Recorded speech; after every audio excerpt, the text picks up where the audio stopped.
Komið sæl og velkomin á samkomu í Fíladelfíu á fyrsta degi ársins. Gleðilegt nýtt ár og takk fyrir gömlu árin.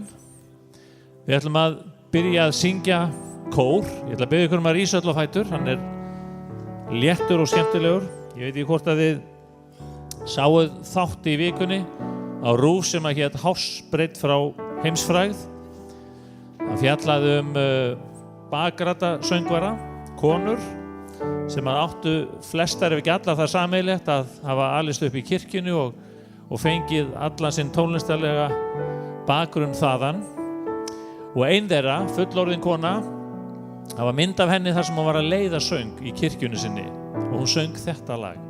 Svo nú ætlum við að syngja Ég vil ganga hlið hans með þakkargjörð í sál.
Ég safnaði saman nokkurum góðum tilvitnunum. Þessi dagur minnir okkur kannski fyrst og fremst á það að tíminn líður. Það minnir okkur á upphaf og ný tækifæri. Maður sem heitir Stephen Cloud sem að sagði: tíminn er augljóslega einn dýrmætasti fjársjóður sem við eigum. Við getum sólundað honum, við getum haft áhyggjur af honum, við getum eytt honum í okkur sjálf eða sem góðir ráðsmenn, þá getum við fjárfest af tíma okkar í Guðsríkinu. Og mér langar svolítið til þess að leggja það sem grunn fyrir þetta nýja ár. Að fjárfesta af tíma okkar í Guðsríkinu. Eina stund með þér heitir yndislegu kór, hluti af þessum nýju lögum sem við erum að syngja og í dag verður blanda af nýju og gamlu. Við syngjum nýja á sálman okkar, en við ætlum líka að syngja söngva sem að fjalla og eru köllun til okkar allra að nýta tíman vel. Eina stund með þér.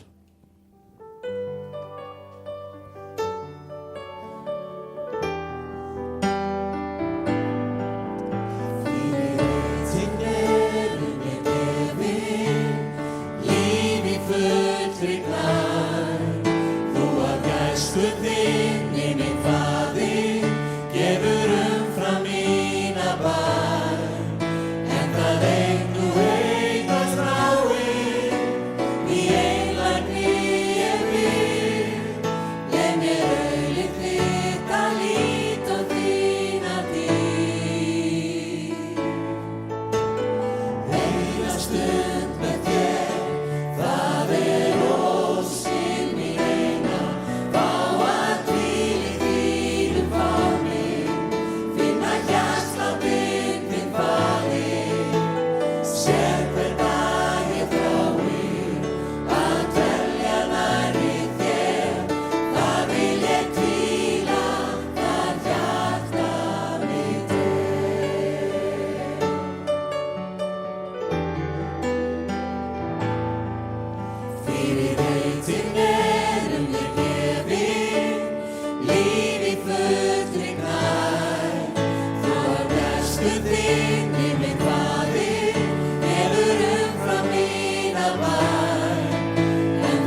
Mér langar til þess að minnst ykkur gefa ykkur tækifæri að fara til svona 2 og 3 og óska þeim blessunar drottins. Við viljum mjög gjarnan bjóða alla velkomna og gera það eins persónulegt og hægt og þetta svona það persónulegasta sem að við náum í svona stórum sal. Innilega velkomin enn og ný, bæði þið sem eru hér í kirkjunni og þið sem eru að hlusta á okkur í gegnum netið eða í gegnum útvarpið.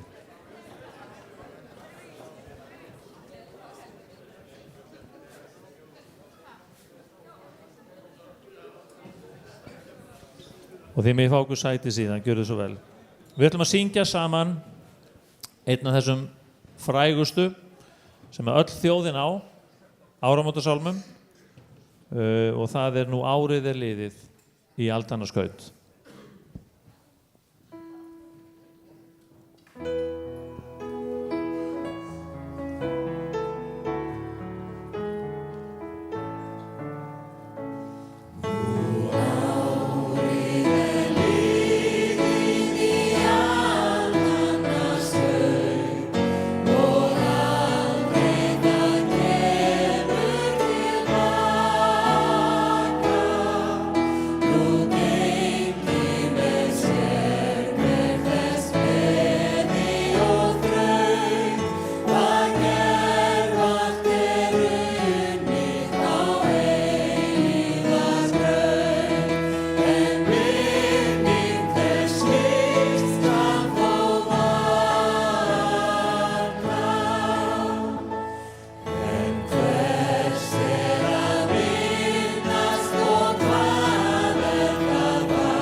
Aron kemur upp til þess að lesa, þá langar mig til þess að vitna í móðir Teresu og að fjalla ávexti eða kærleikan. Hún sagði: kærleikurinn ávöxtur sem alltaf innan seilingar og uppskjörutíminn allt árið kring. Alltaf innan seilingar og það alltaf uppskjörutími þessa ávaxtar. Og það Aron að koma og lesa fyrir Guðs orð og leiða okkur í bæn. Gjör svo vel.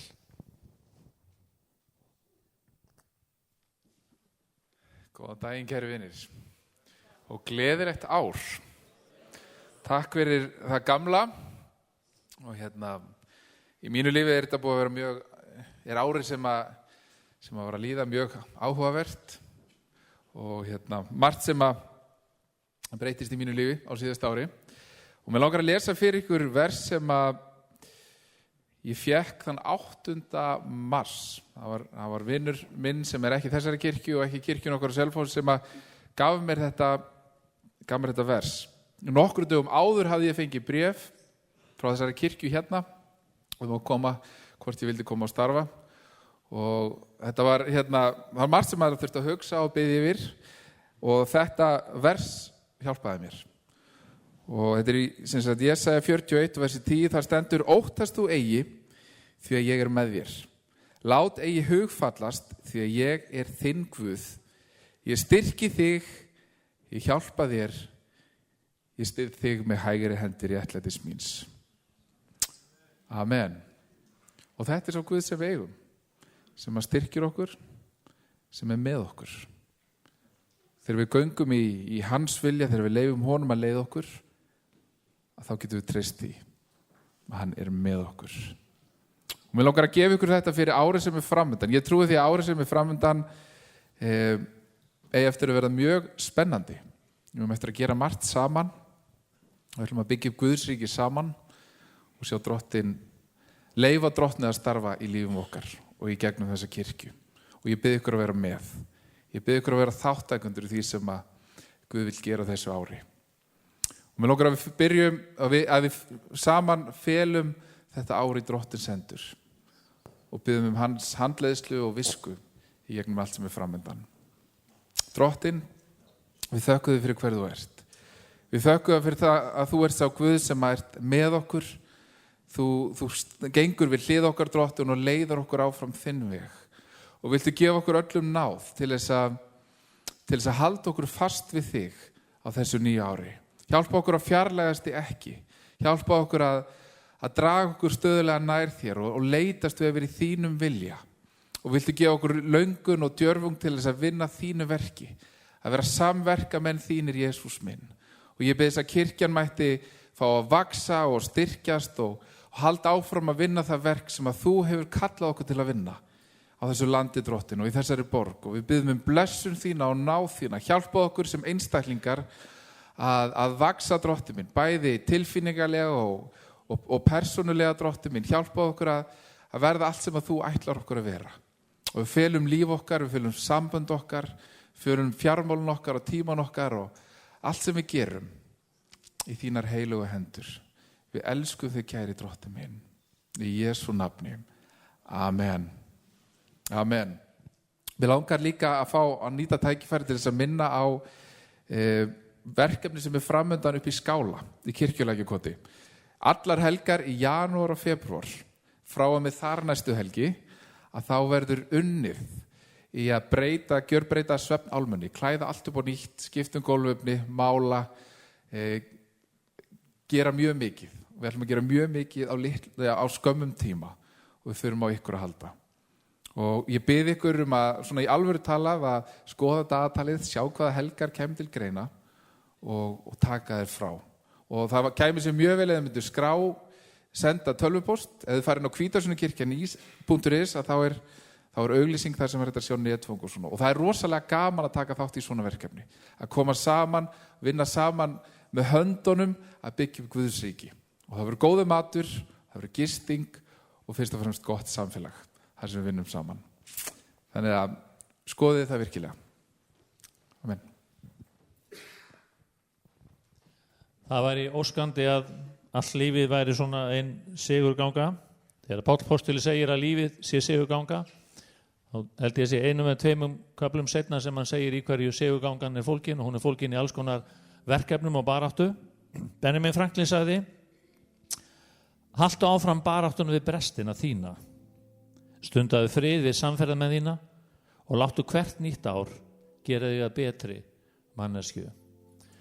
Ég held ef við beindum athygli að því að baráttan væri brestin okkar, ekki bresti annara, þá gengur okkur svo miklu betur. Við ætlum að syngja saman 2 sálma, annar eldri og hinn nýrri. Sá fyrri, við ætlum að skipta honum í tvennt, syngjum helminginn af honum og förum síðan inn í nýjan sálm eða nýjan kór. Og kannski þetta áhrif frá öllum sirpunum hans Óskars á jólatónleikunum.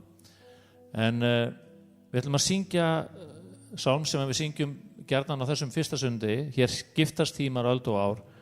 Og síðan ætlum við að fara yfir í lofsöng sem heitir Þér sé lof drottinn Guð, lofa sér þitt nafn. Og við viljum að allir taki þátt og syngi með.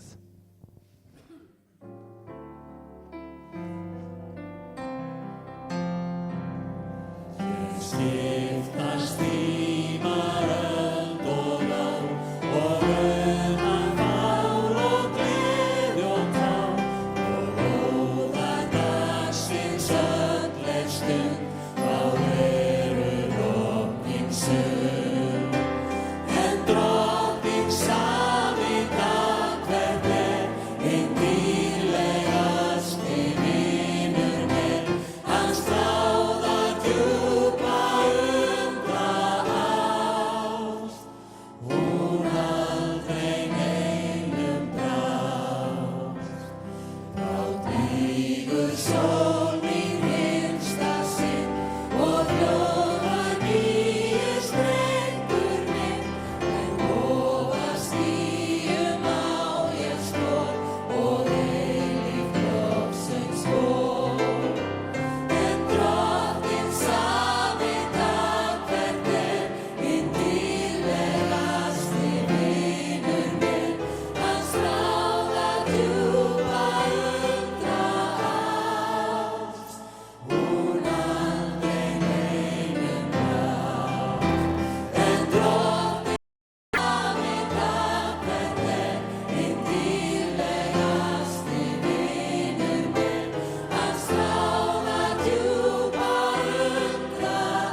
Í síðasta versinu á þessum sálmi þá segir: og daginn þann ég megnei meira og markið nálgast endar raun.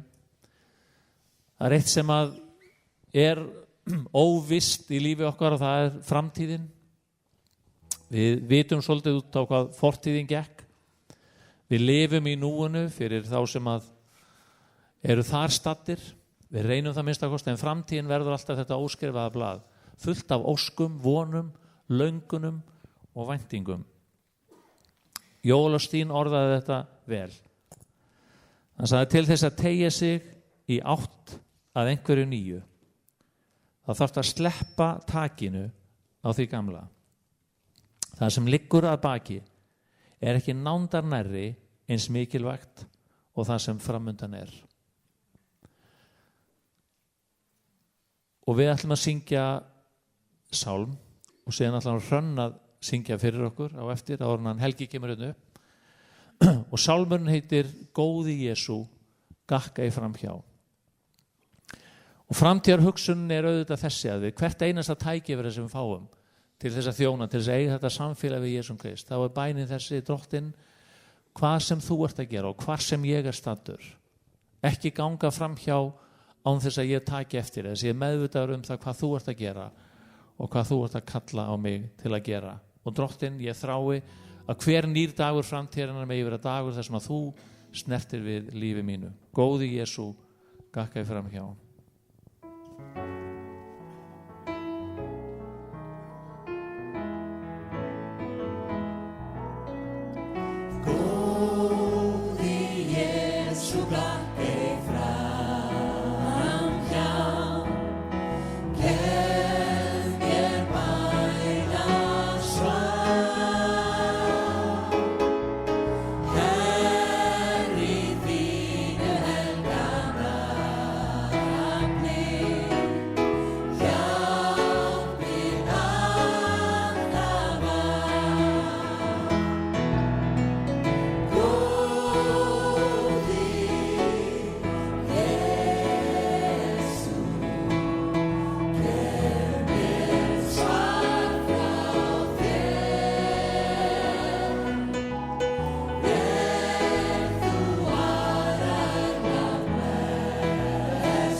svo vel Hrönn.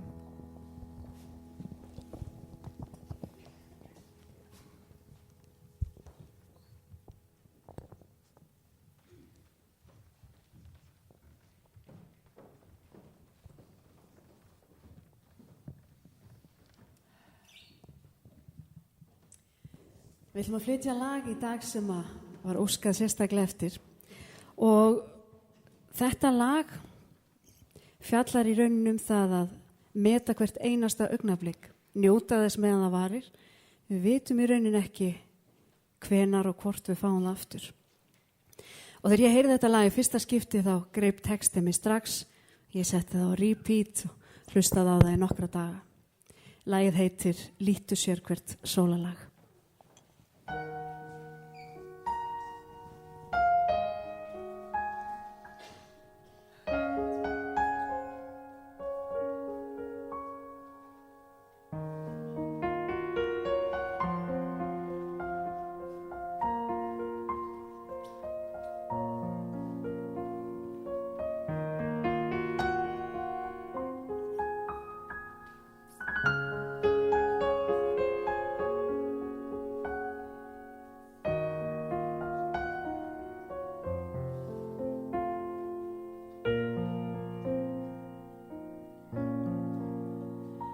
Sér hver draumur lifir aðeins eina nótt, sér hver aldar rís en hnígur jafnan skjótt. Hverju orði fylgir þögn, þögnin hverfur allt og fljótt. En þó að augnablikið aldrei fyllist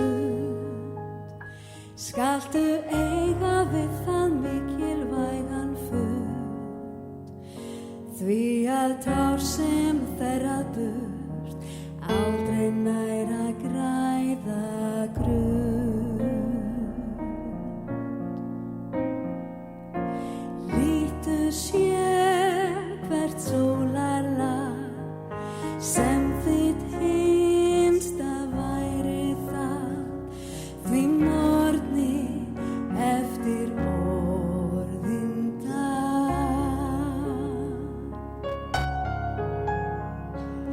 Enginn gengur vísum að.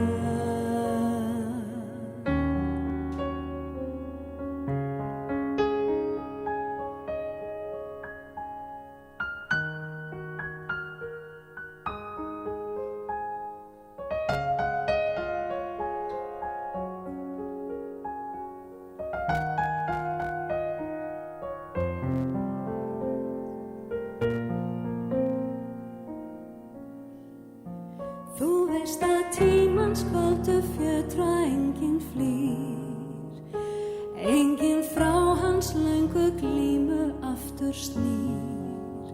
Því skaltu fanga þessa stund, því fegurðin í henni býr. Lítu sér hvert sólarlag sem þitt hinsta væri það, því morgni eftir orðin dag.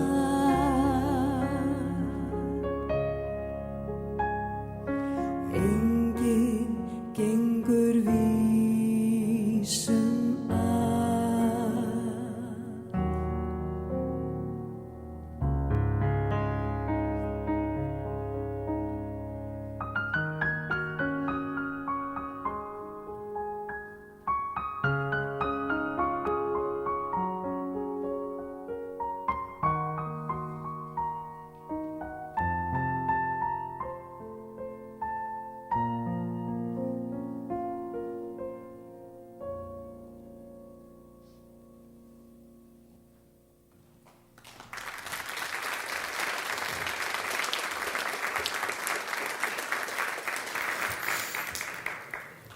Amen. Skulum byrja á því að biðja saman. Drottinn minn, ég þakka þér fyrir að fáum að koma hérna saman í dag í þínu húsi, Drottinn. Þakka þér fyrir árið sem er liðið. Þakka þér, Drottinn minn, fyrir enn eitt ár þar sem við fengið að upplifa trúfesti þína, Drottinn. Við höfum að upplifa að þú ert með okkur í gegnum súrt og í gegnum sætt. Í meðbyr og í gegnum mótbyr, Drottinn minn, þá hefur þú verið með. Og ég þakka þér fyrir að, Drottinn minn, að þessi söfnur við fengið að lifa enn eitt árið, Drottinn, til þess að þjóna þér, til þess að lofa þig og til að standa sem vitnisburður hver þú ert. Og við biðjum það, Drottinn minn, að þegar við göngum inn í nýtt ár. Drottinn minn, mætti þetta vera ár þar sem að við nálgumst þig ennþá meir. Mætti þetta vera ár þar sem að þú færð enn frjálsari hendur, Drottinn minn, til að starfa í líf okkar, til að starfa í samfélaginu okkar, Drottinn, og allt í kringum okkur. Og heilagi Faðir minn, mætti þetta vera ár þar sem að við vöxum með þér, Drottinn, þar sem við vöxum í göngu okkar með þér og þar sem þitt ríki fær að vaxa á Íslandi og í Evrópu og í heiminum okkar öllum, Drottinn minn. Og ég bið þess, Drottinn minn, mætti þú tala inn í líf okkar í dag í Jesú nafni. Amen. Amen. Áramót eru merkilegur tími. Maður einhvern veginn ósjálfrátt staldrar við og maður lítur yfir farinn veg og maður horfir fram á veginn og maður svona tekur stöðuna. Ég held að það gerir það allir svona ósjálfrátt. Og það er eiginlega ekkert sem að lætur mann finna jafn mikið kannski til smæða sinnar og að horfa fram á veginn og hugsa allt það sem að maður þráir að sá gerast bara í lífinu, fyrir Guðsríkið og á landinu. Og ef það er einhver tíman sem að maður er myndur á hvað maður er innilega háður Guði, það er það þá. Þegar maður staldrar við og maður horfir og maður sér allt þetta óunna verk. Stundum líður manni eins og maður sé að fara að gera jarðgöngu gegnum Esjuna með teskeið. Vitið, þetta er svona bara Drottinn, þá skilur maður Móse, ef þú ferð ekki með, þá bara slettu þessu. Þetta er ekki hægt án þín Guð. Og þannig líður manni og þegar maður horfir fram á veginn. Og byrjaði að óska ykkur öllum á gleðilegt nýtt ár, ég gleymdi að segja það, gleðilegt nýtt ár. Og takk kærlega fyrir árið sem var að líða og öll árin sem við fengið að ganga saman þar á undan. Það má segja að þetta ár byrji alveg ótrúlega vel. Þegar ég, eða bara frá því að ég man eftir mér, þá hafa verið svona ákveðin bænarefni sem eru fastir liðir í kirkjustarfinu og það er alltaf þörf að biðja fyrir fjármálum safnaða. Það er og verður alltaf. Jesús kennir okkur, gef oss í dag vort daglegt brauð. Það er bara þið þurfum að biðja fyrir því, biðja fyrir fjármálum. Og svo man ég fyrir nokkrum árum að þá fórum við að biðja markvisst fyrir fjármálum og svo bara komið upp eitthvað svona trú hjá fólki og bara Guð ekki bara létta á skuldum okkar, Guð vildi gera okkur bara skuldlaus. Og á þeim tíma það var það svona pínu, bara er einhver á Íslandi skuldlaus? Ég meina, Seðlabankin er ekki skuldlaus. Er einhver skuldlaus á Íslandi? Engin. Og, já, ok. Þeir sem eru 14 ára, nei, og einstaka aðilar. Ég var einu sem skuldlaus, svo fikk ég debitkort. Og við fórum að biðja fyrir þessu. Og svo gerist það er kona í kirkjunni sem áhafnar söfnunum íbúðinni sinni. Og hún er sett á sölu og það líða ár og ekkert gerist. Og svo bara fyrir að biðja markvís, Guð, viltu bara gefa þessi íbúð seljist? Og það gerist ekkert. Og svo gerist það á gamlársdag. Ég man hvort það síðast eða þar síðast. Á gamlársdag, þá kemur tilboð. Og svo kom annað herratilboð. Og þá gerði hinn aðeins tilboð á móti. Það var svona aðeins, það var slegist inn í íbúðina. Hann hækka ekki marga milljarða, en það var svona, og maður upplifði þetta merkilegt, þetta gerðist á síðasta degi ársins. Og maður hugsaði með sér, ok, er Guð að gera eitthvað? Og þarna fór bara helmingur af skuldum kirkjunnar. Og svo gerist það, og þið kannski hafið mörg heyrt að því, það var talað að safnaði fundum manna hvað við ættum að gera við húseign sem að kirkjan átti upp í Völvufelli 11. Við höfum ekki verið að nota það húsnæði lengi og hafa rætt að setja það á sölu og það var gert. Og svo höfum við fengið, held ég 4 sinnum, bara nú kemur einhver og ætlar að kaupa og svo gekk það tilbaka. Og þetta var svona 4 sinnum, fyrsta skipti var fagnað, svo eftir það, nú skulum við bíða með að fagna og það var ekkert fagnað í 3 skipti. Og svo gerist það núna að ekki löngu fyrir áramót, þetta er orðið allt og langur tími sem við tekið að segja því, ég gaf hann að segja sögu og byggja upp svona crescendo, gerist það ekki. Og að við lögðum bara út reiði fyrir Guð. Það voru komið margar hugmyndir að nýta húsnæðið og margir orðin heitir, hérna er Breiðholtið að búa margir, hérna er trúboðstækifæri, ef ekki bara verið með trúboð og eitthvað. Þannig við lögðum bara út reiði fyrir Guð, sem ok Guð, við viljum alveg, það er ekki markmið í sjálfu sér að vera skuldlaus. En ef að þú vilt að við notum þetta húsnæði, bara þá gerum við það, en ef við höfum að selja það, þá byggjum við að það fari þannig að við fáum greitt upp í allar skuldir. Verðið sem var sett á, það hefði ekki sloppið. Það hefði vantað nokkra milljónir upp á. Bara ef við fáum tilboð sem þannig að við verðum algjörlega skuldlaus, þá tökum við því. Og svo kemur tilboð. Og það ekki nógu hátt. Og þá var sagt, þetta var aðalega sem við talaði áður og sagði, aðstæður hafa breyst, nú viljum við fá þetta verð. Og þeir segir bara, já, við skulum ganga því. Og þá kemur í ljós að það dugar ekki alveg til, því að svo eru sölulinn, sko. Þannig að þá var sagt, við viljum þetta verð og þið borgið sölulinn. Og það var bara sagt, já. Og það var skrifað undir og ég held að vera í gær eða í fyrradag. Og þá voru allar vaxtaberandi skuldir kirkjunnar greiddar í topp. Þannig að já, það var nú bara að klappa fyrir því. Þannig að við göngum skuldlaus sem kirkja inn í þetta ár. Og ég held að það sé í fyrsta skipti sem þessi söfnur skuldlaus frá því að hann fyrst reynda að koma sér upp húsnæði. Áratugir síðan. Og það er alveg dásamlegt og það er dýrmætt. Og þetta er rosalega mikil blessun og þetta er bara bæna svar. En það sem er mikilvægra og dýrmættara en að vera skuldlaus kirkja, það er frábært, en það er ekki einhver endapunktur. Bara nú lokum við dyrunum, bara bókin endaði vel. Vitið þið, það sem er dýrmættara en að hafa frjálsari hendur fjárhagslega, það er að eiga skýra stefnu frá Guði. Það er að vera kirkja sem á sér skýra köllun og hefur skýra sín hvert erum við að fara. Hvað ætlum við að gera? Ætlum við að vera bara skuldlaus en tilgangslaus? Ætlum við að vera skuldlaus og bara punktur? Það sem er það mikilvægasta og það dýrmætasta sem kirkja getur átt er ekki eignir, það er ekki góð skuldastaða, það er ekki endilega einu svona gott orðspor. Það er eiga skýra köllun og stefnu frá Guði og geta hlaupið óhindrað eftir þeirri köllun. Og ég lít svolítið þannig á það að Guð hafi verið að losa okkur við byrðar. Guð hafi verið að losa okkur við hlekki.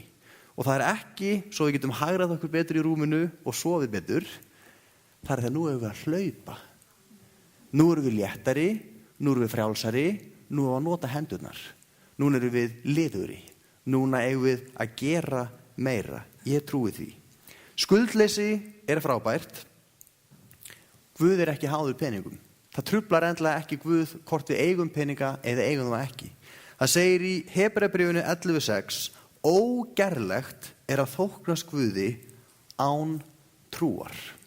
Því sá sem vill nálgast Guð verður að trúa því að hann sé til og hann umbyrði þeim er leita hans. Í Biblíunni er orðið trú og trúfesti sama orðið. Við tölum trú og svo að vera einhverjum trúr. Það er sama orðið í Biblíunni.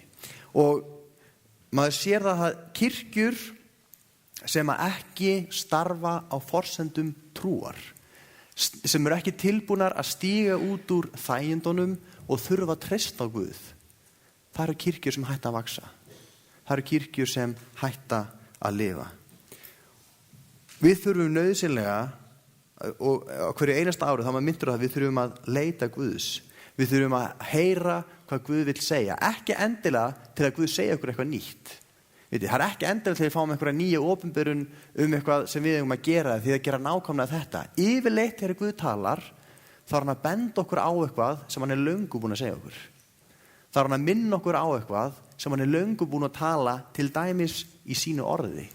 Og við þurfum að heyra frá Guði hvernig við stöndum okkur þar og hvernig við eigum að haga seglum í hlýðinni við Guð og oft út frá hans ritaða orði. Í Galatabréfinu 7. kafla 9. versi lesum við: þreytumst ekki að gera það sem gott er, því að á sínum tíma munum við uppskera ef við gefumst ekki upp. Þreytumst ekki gott að gera, því á sínum tíma munum við skera upp. Það er búið að biðja í mörg ár, veitir þið. Guð, viltu blessa fjárhag kirkjunnar? Guð, viltu losa okkur við þessar skuldir? Í mörg ár er búið að biðja. Og svo bara gerist það. Veitir þið? Það bara gerðist. Guð heyri bænir. En það tekur stundum mörg ár. Og stundum heyri Guð bænir allt öðruvísi en við búumst við. Við erum stundum upptekið af því að við viljum sjá árangur. Veitir þið? Og núna, mér finnst það gott að bara fólk að gera áramótaheit, við vitum að núna selst upp líkamsræktarkort út allan bæ, vitið, það er allir að fara í megrun, allir að fara að taka allt á og við ætlum á 2 vikum að losa okkur við það sem við byggðum upp á 6 árum.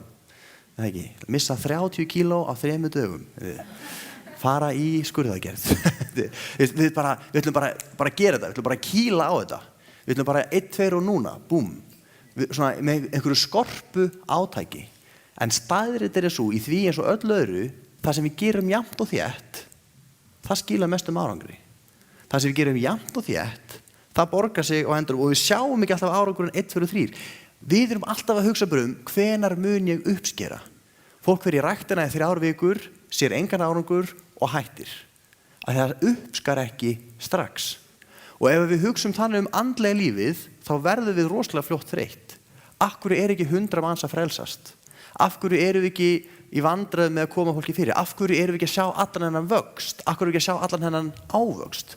Og mér finnst það svo gott þegar hann kom hérna fyrir mörgum árum að Niklas Pjensó, sem forstöðumaður í Philadelphia í Svíþjóð, hann benti á það að Guð kallar okkur ekki til þess að opna dyr. Hann segir okkur bara að knýja á. Ef þú knýr það á, þá mun einhver opna fyrir þér að lokum. Hann kallar okkur ekki til að finna. Hann segir bara leitaðu. Við erum bara kölluð til að leita og það muntu finna. Hann segir ekki finnið og þá ég ánægður með ykkur. Þú átt bara að leita. Þú átt ekki að opna hurðina. Þú átt bara að knýja á. Og það stendur ekkert hversu lengi. Sögnin sett upp svona eftir nútíð sem bara verið knýjandi. Verið biðjandi og yður mun gefast. Verið leitandi og þá ef þið eru leitendur þá verðið þið finnendur. Okkar köllun ekki fyrst og fremst svo að uppskera. Trúfesti okkar ekki mæld í uppskerunni. Trúfestin mæld í sáningunni. Við erum kölluð til að sá. Við erum kölluð til að yrkja.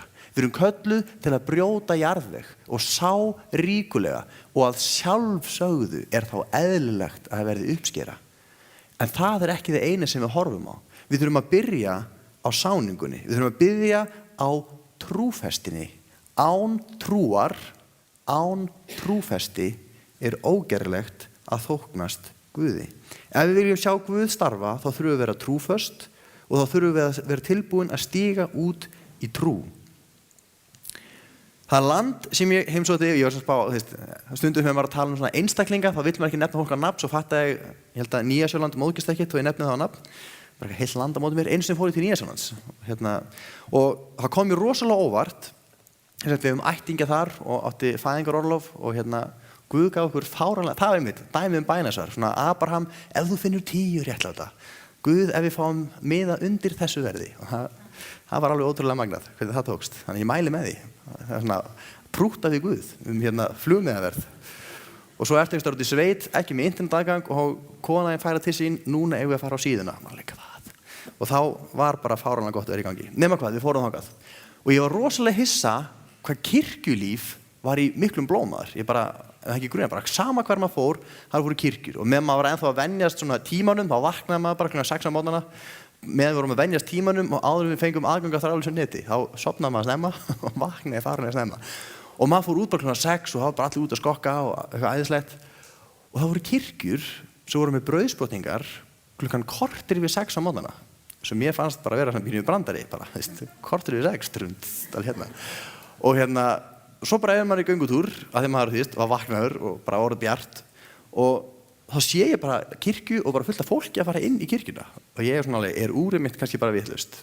Það bara mætti fullt af fólki en ég fór á brauðsbrotningu, korter yfir 6 á morgni og það voru önnur kirkja annars staðar í götunni og þar var líka fullt af fólki að mæta á brauðsbrotningu og ég var svo hissa bara það bara fullt af lífi í alls konar kirkjum. Svo ég fór að lesa mig til og ég datt inn á einhverja rannsókn og þetta var svona, stundum með maður að leita einhverju netinu og maður finnur svona ógeðslega langt PDF-skjal, einhver ritgerð eitthvað og þetta eru áhugaverðar upplýsingar en það eru settar fram á fullkomlega gleðisnauðan hátt.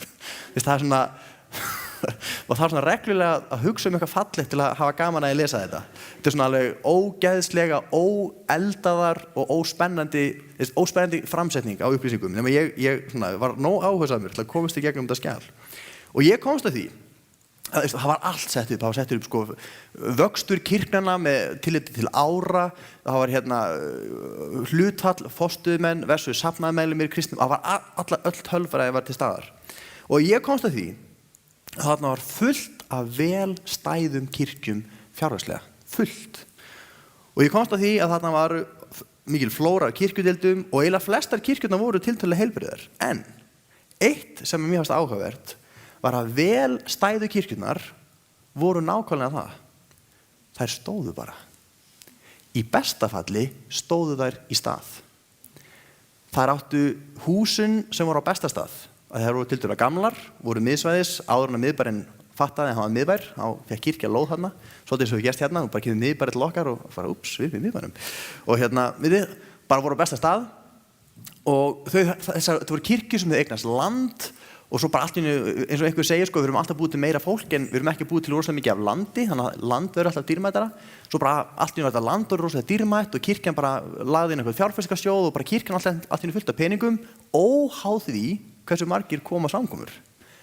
Og í þessum kirkjum þá var húsunum best viðhaldið, forstöðumennirnir voru með bestu launin, þeir fengu frí reglulega til að vera eitthvað svona endurmenntun og það var svona bestu kjörin þar.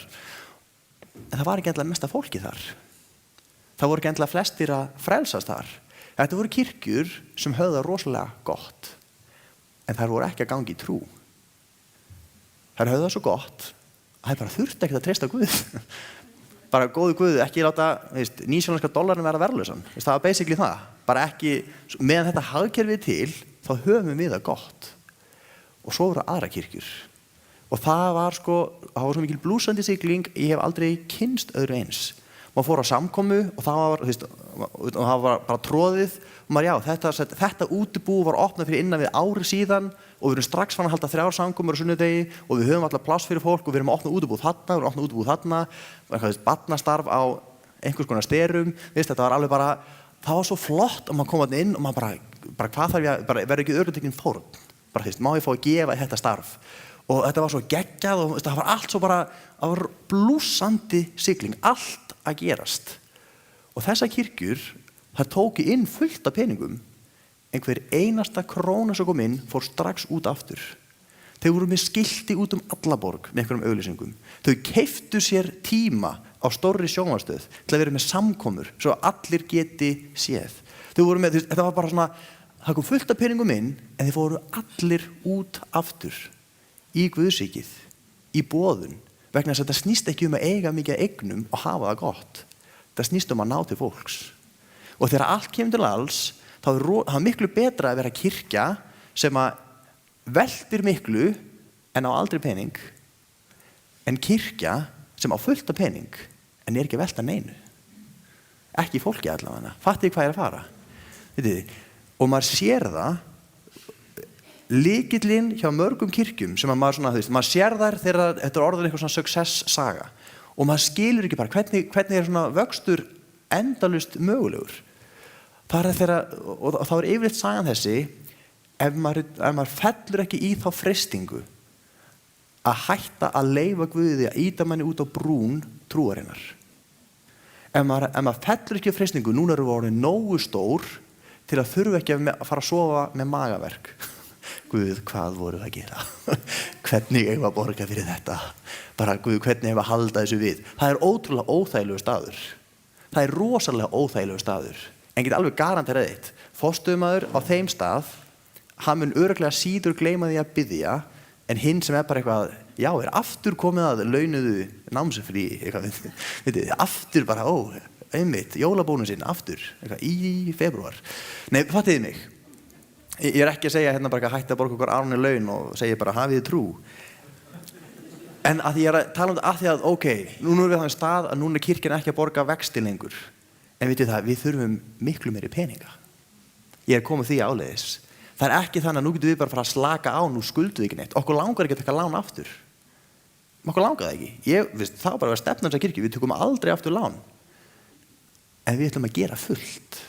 Og það er svo mikið óunnið starf á Íslandi að þó svo að framlög til kirkjunnar myndu tífaldast og við myndum ekki, ég get alveg lofa ykkur því, eftir forgangsröðuninni er ekki eitthvað, veit ekki, fiskabúr á forstöðumannaskrifstofur, veit þið, eitthvað svoleiðis, eitthvað kaffivél sem ræktar líka bönirnar, veist, eitthvað svoleiðis, það ekki eftir, það bara, okkar hjarta hvernig getum við náð til fleiri, hvernig getum við haft meira áhrif á þessa þjóð, hvernig getum við gert, veist, starfið í kirkjunni betra, hvernig getum við þjóna hvert öðru betur. Kirkja sem tilbúin að lifa í trú, það kirkja sem uppskera. Kirkja sem tilbúin að sá, það kirkja sem uppskera. Kirkja sem tilbúin að fórna þægindum. Vitið þið, kirkja sem leiðast af anda Guðs, hún verður að sætta sig við öryggisleysi. Óþægilegasta, og bara fyrir mig, sko, ég svona, já, til að sjá alltaf fyrir mig worst case scenario, vitið þið. Já, ég heils einhverjum og fatta að hann nýbúinn að vera í Vestur-Afríku og ég bara að mæla mig hverjum einasta degi, bara 3 á dag, bara ég með ebólu, vitið þið, bara eitthvað flugstu yfir Vestur-Afríku, eitthvað, alveg það ekki alveg svona slæmt, en svona pínu, vitið þið, og ég að segja ykkur, öryggisleysi, deal with it, við þurfum að búa við það, vegna þess að það rosalega gaman að vera skip sem bundið við bryggju og alltaf haldið í toppstandi, fullt af fólki getur komið á dáðstæðir, en veitir það, miðin eru bara langt frá landi. Veist, það ekkert gaman til lengdar að vera skip sem bundið við bryggju. Segl sem fínt og fallegt eftir 100 ár og það var þegar það var nýtt, það segl sem á sér sorglega sögu. Segl eru til þess að festa þau mastur og þenja þau. Láta vindinn fylla þau og teygja þau og rífa þau. Vitið þið, að því að seglin eiga að knýja skipin út á sjó. Og þangað þurfum við að bjarga fólki, þangað þurfum við að veiða fisk, skjóta svartfugl. Við förum út á, skipin eru til að sigla þeim. Kirkjur eru til þess að ná til samfélagsins. Kirkjur eru til þess að predika Jesú Krist. Kirkjur eru til þess að vera ljós, vera borg sem á fjalli stendur, vera saltjarðar, vera í blússandi gangi. Og þannig kirkja viljum við vera. Og mín trú svo að Guð sé að losa hendur okkar, sé að létta byrðum á okkur til þess að við getum unnið meira. Til þess að við getum hætt að ganga og við getum byrjað að hlaupa. Til þess að við getum hætt að bera okkar eigin byrðar og við getum haft kraft til að toga aðra upp. Draga aðra upp úr sem eru fastir í einhvers staðar í hjólfurum, í skafli einhvers staðar, veit þið. Guð að losa hendur okkar til að við getum gert meira. Til að við getum þjónaðunum í meiri krafti. Og eins og ég segi, mælikvarðinn á trúfesti ekki alltaf ávöxturinn þó við horfum á hann. Mælikvarðinn á trúfesti sáningin. En til þess að sjá uppskeru þá þurfum við að sá. Þannig í byrjun ársins langum við að koma með áskorun. Einsetjum okkur að sá ríkulega. Sá inn í Guðs ríkið. Sá inn í hið andlega og ekki bara hið jarneska. Og við byrjum á því að sá í bæninni. Af hverju þessi kirkja hérna ennþá eftir 79 ár eða hvað þetta orðið, við séum 1936? Af hverju? Af hverju erum við ennþá til? Fyrst og fremst út af bæn. Fyrst og fremst fyrir bænina. Það ekki vegna þess að kenningar okkar séu óaðfinnanlegar, ekki vegna þess að starfsaðferðir okkar séu vitið, kirkjan til fyrir náð Guðs og fyrir bæn. Það bara það sem blífar. Náð Guðs og bæn. Og auðvitað að fylgja orði Guðs. Byrjum árið á því að einsetja okkur að fjárfesta og sá í bænina. Og ég komið með áskorun til ykkar sem áskorun í mínu lífi. Þeir sem hafa unnið með mér og þeir sem þekkja mig og þeir sem búa með mér vita að ég ekki A-týpa. Ég B-týpa dauðans, svo segja má. Þegar ég var að skrifa ritgerðir fyrir skóla, það var sama hvað ég reyndi að vera agaður, það bara gerðist ekkert fyrir 10 á kvöldin. Það var bara þannig. Ef ég settist fyrir niður, þá bara gerðist ekki neitt. Ég sat bara saman tölvuna og bara sóa tíma.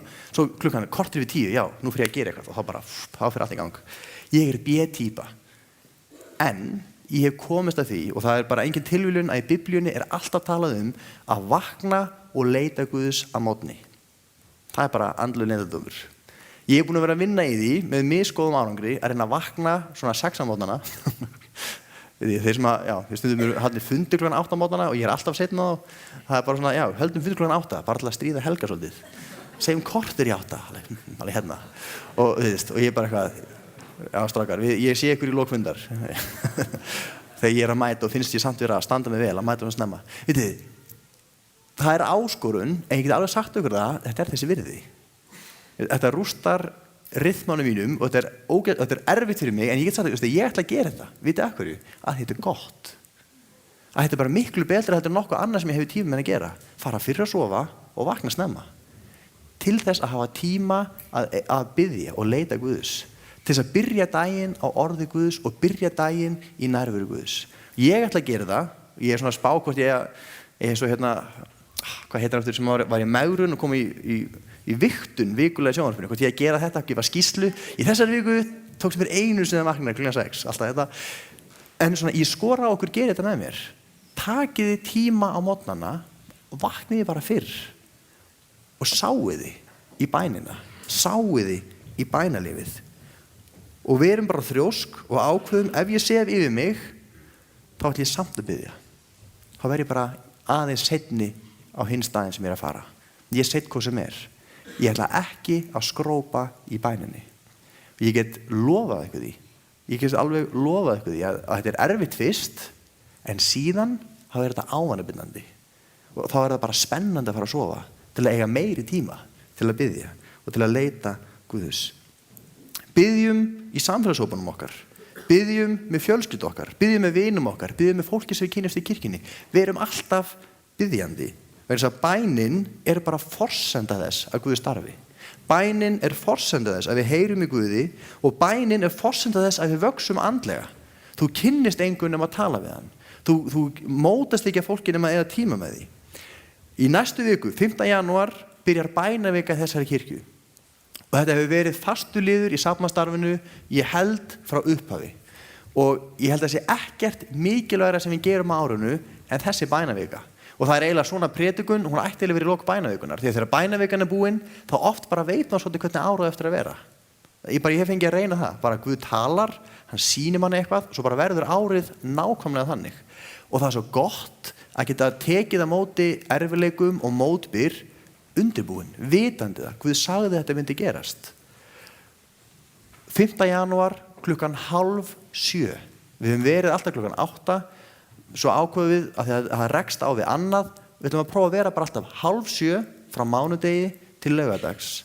Og við ætlum að koma saman og við ætlum að biðja fyrir komandi ári, biðja fyrir kirkjunni, biðja fyrir landinu okkar. Og síðasta laugardaginn í bænavikunni, þá ætlum við að koma hérna saman og þá verður aðeins lengri bænastund. Við ætlum að samt að mætast á sama tíma og þá ætlum við ekki áherslu á þeir sem eru sjúkir, þeir sem eru að glíma við veikindi. Við ætlum að taka tíma og ganga út á orðið í Jakobsbréfinu, þar sem sagt ef einhverju sjúkur yður að meðal, þá kalla hann til sín öldungasafnaðarins, þeir smyrja hann með olíu og trúar bænin mun reisa hann á fætur, trúar bænin mun gera henni sjúka heilan. Öldungarnir ætla að vera á staðnum. Það verður nóg af olíu og við ætlum bara að biðja fyrir þeim sem að koma og vilja fyrirbæn. Þannig að í lok bænavikunar, þeir eru búið að þeir eru búið að ryðja brautina í bæninni, þeir eru búið að, svona, maður uppljósundum að opna himininn, svolítið, vitið þið?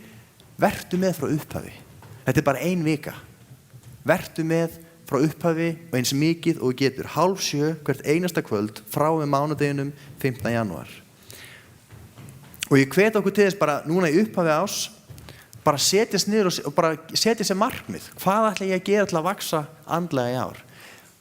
Að lesa biblíuna sína og eyða tíma í bæn, það er ekkert sem kemur í staðinn fyrir það. Það er bara alveg eins og það er ekkert átaksnámskeið á neinni líkamsstöð sem kemur í staðinn fyrir að borða hollt og hreyfa sér reglulega. Ég hef oft sagt söguna frá því hverju muni eftir Apflex á sjónvarpsmarkaðnum. Apflex var svona fótanutæki mínar kynslóðar, eitthvað sem allir áttu og enginn notaði. Það var til Apflex heima hjá mér. Ég og systir mín, við keyptum okkur Apflex. Þetta var bara, maður sá þetta 3 mínútur á dag og bara 6-pack á 1 viku. Maður bara, Lord. Fullt af einhverju fólki sem hafði eitt ævinni í líkamsstöð og fengið 6-packið sitt þar og bara, ég fer aldrei aftur í gymið. Maður bara, ég kaupi þessa græði. Þetta er plasti, lítur út þessu svona F117 orðstóð þetta, ég veit ekki hvernig það lít út. Og bara, yes. Svo keypti maður Apflex og maður átti að nota þetta og eins og þið sjáu, þetta virkaði greinilega ekki á mig. Og svo fylgdi vídeospóla með, það var náttúrulega ekkert sagt frá því þegar á auglýsingunni. Svo settum við vídeospólan í tækið og þá var sagt, ég notaði Apflex og gerði það svona og síðan er rosalega gott að hreyfa sig reglulega, svona 20-30 mínútur á dag og borða hollan mat. Hefði kannski bara sleppt að kaupa þetta Apflex og gert það. Já, borða hollan mat og hreyfði þig svona 20-30 mínútur á dag. það virkar bara. Þetta einfalda er það sem skilar árangri. Og það engin kirkja, og ég hef sagt þetta nokkuð sinnum, en bara ítrekka það engin kirkja sem nokkuð tíman svala þinni andlegu þörf fyrir næringu. Engin. Skiptir ekki máli hvaða flott kirkja eða frábæri kennarar eða mikið prógram. Að díla sjálfur við Guð, að díla sjálfur við Guðs orð er besta næringin sem þú færð. Það ekkert sem kemur í staðinn fyrir það. Sama hvaða góð máltíð á sunnudögum. Að lesa Biblíuna sjálfur, að rekast á eitthvað sem þú bara skilur ekki, bara eitthvað sem að algjörlega setur þig úr jafnvægi. Það er æðislegt. Ég elska því að lesa Biblíuna, það er eitthvað sem setur mig út á læri. Ég bara, og stundum misskildi ég, stundum, en það örvar vöxt. Það vekur spurningar, gerðu það. Vertu með í kirkjustarfinu, vertu með í bænavikunni. Ég skora á þig að þú er aldrei fastað og beðið. Gerðu það núna, í byrjun janúar. Taktu 1 dag frá, fastað á mat, drektu vatn, sumi getið það ekki, fastað á eitthvað og byttu. Ég hveti, gerðu eitthvað sem er aldrei gert áður og kannski myndu þú uppskera eitthvað sem er aldrei uppskorið áður. Ég mana þig, farðu lengra, gerðu meira, fjárfestu meira í gönguðinni með Guði og þá myndu uppskera meira. Í þessum mánuði langar okkur síðan að tala svo ég auglýsa aðeins seríuna sem ætla að vera með þessum mánuði. Okkur langar að tala svona 4 atriði sem að skipta miklu máli í göngu okkar með Guði. Praktísk mál, ég er svolítið hrifinn af því. Stundum er maður oft svona andlegur að maður tengir ekki hlutin alltaf við daglega lífið. Okkur langar að tala bara eins og Hafliði var að lesa með tíman. Tími er það dýrmætasta sem við eigum. Skiptir ekki máli hvort þú ert Bill Gates eða hvort þú átt ekki $1, það fá allir 24 tíma sólarhring. Því er jafnt skipt. Það eru auðæfi sem allir fá jafnt. 24 tímar í sólarhring. Hvernig notum við þá? Það skilur á milli. Við ætlum að tala sambönd. Við ætlum að tala peninga. Við ætlum að tala heilsuna. Það fá allir eitt líf. Hvernig notum við það? Og ég hveti til að vera með frá upphafi og tilenga þér og lesa meira og fræðast meira, fara lengra. Vertu með í samfélagshópum, skiljið. Ef þú ert ekki í samfélagshóp, vertu með, tengstu fólki. Prófaðu Celebrate Recovery. Það er svo frábært við það starf. Það snýst þetta að spegla sig í orði Guðs og gera eitthvað með það sem maður sér. Þannig myndi ég útskýra Celebrate Recovery. Maður horfir í speilin og maður pússar speilin fyrst kannski, maður getur sagt það. Maður pússar speilin, maður sjáir sjálfan sig og svo bara feisa maður það sem maður mætir. Og svo hugsa maður, ok, svona er ég, hvað ætla ég að gera í því? Þetta er til staðar, hvernig ætla ég að vinna með það? Vitið það, þetta er óþægilegt en spennandi og skemmtilegt og virkilega gefandi. Og ég mæli með því, ef þú ætlar að gera eitthvað, prófa það til dæmis, eða fara í samfélagshóp, eða fjárfestum, förum lengra, gerum meira, göngum nær Guði. Amen. Skulum enda á því að biðja saman. Drottinn, ég þakka þér fyrir að þú ert svo yndislegur Guð. Þakka þér fyrir að þú ert trúfastur, þakka þér fyrir að þú ert náðríkur og Drottinn minn, ég trúi því Drottinn eins og ég stend hér að það sé áætlun þín með okkar líf, með kirkju þín á Íslandi og með þennan söfnu Drottinn að hinn síðari dýrð veri meira eins og fyrir þig. Drottinn minn, ég trúi því að kirkja þín á Íslandi hafi ekki ennþá séð sinn gullalda tíma. Ég trúi því Guð að það sem við eigum framundan sé svo spennandi og sé svo mikil áskorun og sé svo eftirsóknarvert Drottinn minn að við getum ekki gert okkur það í hugalund. Og ég bið þig bara það Drottinn, viltu gefa okkur þennan spenning Drottinn minn fyrir framtíðinni. Drottinn, að okkur hlakki til, að við yðum í skinninu að keppast eftir því sem frá þér er komið. Og Drottinn minn, ég bið þig líka bara, viltu gefa okkur þína sýn, viltu gefa okkur skýra köllun einu og sérhverju og viltu leggja þá byrði á hjarta okkar Drottinn minn að vita hvað það er sem þú þráir að sjá okkur gera, að vita til hvers við vorum sett á þessa jörð Drottinn minn, að vita til hvers við erum hérna og hvernig við erum að þjóna þér Drottinn. Ég bið þig það heilagi Faðir að þú takir frá okkur falskan frið, taktu frá okkur það sem vil svæfa okkur, það sem vil gera okkur dofin Drottinn og það sem gera okkur svo upptekinn að við náum ekki að líta í kringum okkur, við náum ekki að sjá veruleikan eins og hann er. Drottinn minn, ég bið bara í Jesú nafni, megi kirkja þín á Íslandi vakna, megi þessi söfnuður vakna Drottinn minn og mættu við rísa upp heilagi Faðir og mættu við vera það afl í þessu þjóðfélagi sem okkur ætlaði að vera, afl til blessunar, afl til lífs og afl til algjörar umbyltingar, Drottinn minn, á öllu sem að við þekkjum og sjáum og teljum vera venjulegt, Drottinn minn. Og ég bið þig, heilagi Faðir, bara í Jesú nafni, verði allur þinn góði vilji í Jesú nafni. Og við sem söfnur, við biðjum, Drottinn, verði vilji þinn og komi ríki þitt okkar á meðal í Jesú nafni. Ég bið að þetta verði ár þar sem fjötrar brotna, Drottinn. Ég bið að þetta verði ár þar sem að börn sem foreldrar hafa lengi beðið fyrir megi koma heim og frelsast. Ég bið, Drottinn, að þetta verði ár þar sem að þeir sem að hafa orðið sárir og farið í burtu komi aftur heim. Ég bið, Drottinn, að þetta verði ár þar sem við getum, eins og við sungum í sálfunum, ár sem að sár verða grætt, Drottinn minn, innan líkama þíns, í þessum söfnuði, safnaða á millum, Drottinn minn, og í ríki þínu öllu, Drottinn. Við lofum þig, Guð, og við þráum meira af þér, Drottinn minn. Komi ríkið þitt, verði viljið þinn, í Jesú nafni. Amen, Drottinn minn. Amen. Amen. Hlökkum til að sjá sem flesta mánudaginn 5. janúar, auðvitað sunnudaginn kemur, en sjáumst í bænavikunni. Og þetta oft dýrmætar stundir og við höfum reynt að halda þessu bara hreinum bænastundum.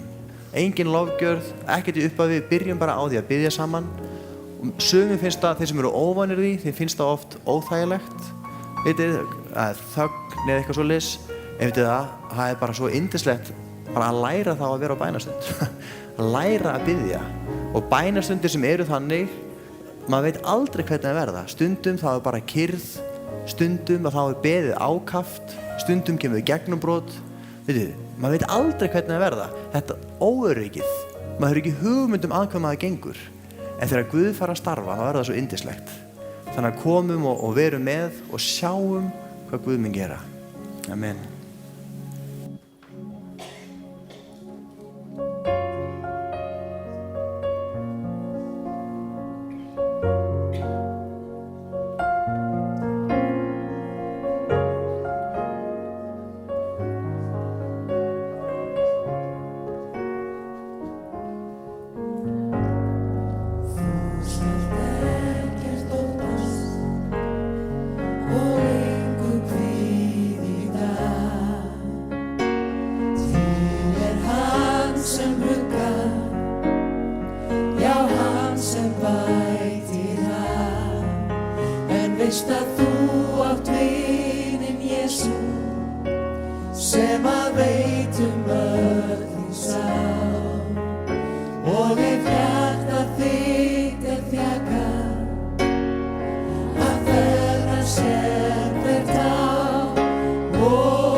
Ég er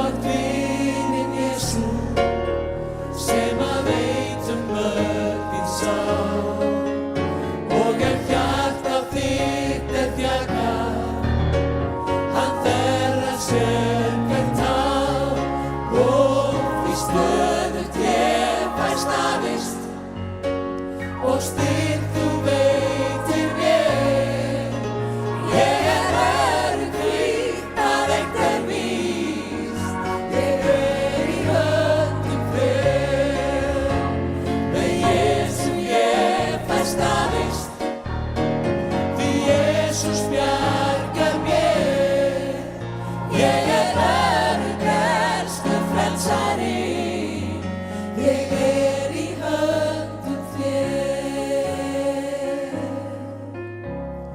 ég í höndum þér ég í höndum þér ég í höndum þér.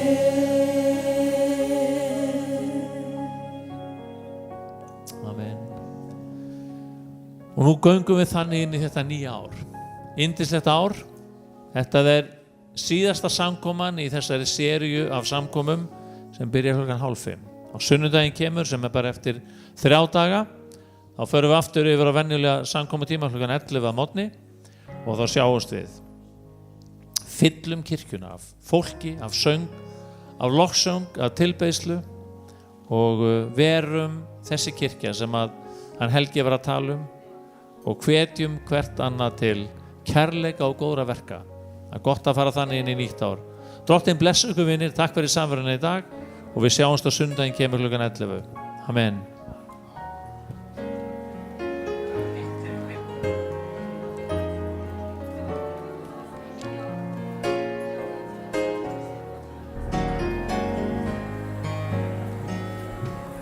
Það komið að lokum fyrstu samkomu ársins 2015. Áskorunin sem gekk út var að við tækjum framförum á nýju ári. Af engu kemur ekkert og ef þú vilt fá betri útkomu en þú hefur fengið fram að þessu þá verður að breyta einhverju. Framfarirnar geta átt sér stað á svo margan hátt. Þú getur beðið meira, þú getur gert fleiri góð verk, þú getur bætt föstu við bænalíf þitt, þú getur gert ýmis góð verk. Hvað sem þú velur.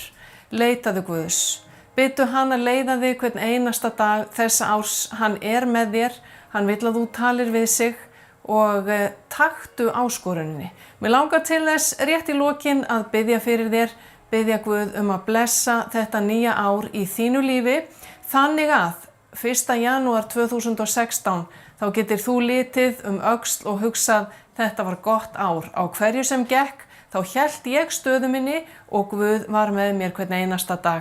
Við skulum biðja. Drottinn, ég þakka þér fyrir alla þá sem að fylgjast með þessari útsendingu og ég bið að þú blessir einn og sérhvern. Ég bið Drottinn minn að þeir sem vilja ganga lengra með þér, þeir sem vilja finna þann tilgang sem þú hefur árið 2015, hjálpaðu þeim Drottinn að ákveða á hvaða sviði lífsins þeir vilja taka framförum og hjálpaðu þeim til þess að setja sér markmið, hjálpaðu þeim Drottinn að vera þér trúir, hjálpaðu þeim að tala við þig hvern einasta dag, lesa í orðið þínu og leita þín. Ég bið Drottinn blessun yfir hvern einasta áhorfenda þessarar útsendingar og blessun yfir land og þjóð í Jesú nafni. Amen. Næsta samkoma verður á sunnudaginn 11:00. Komdu á samkomuna ef þú getur, bjóddu fólki með þér, umfram allt gakktu í takt við Guð og að svo mæltu þá segi ég gleðilegt ár.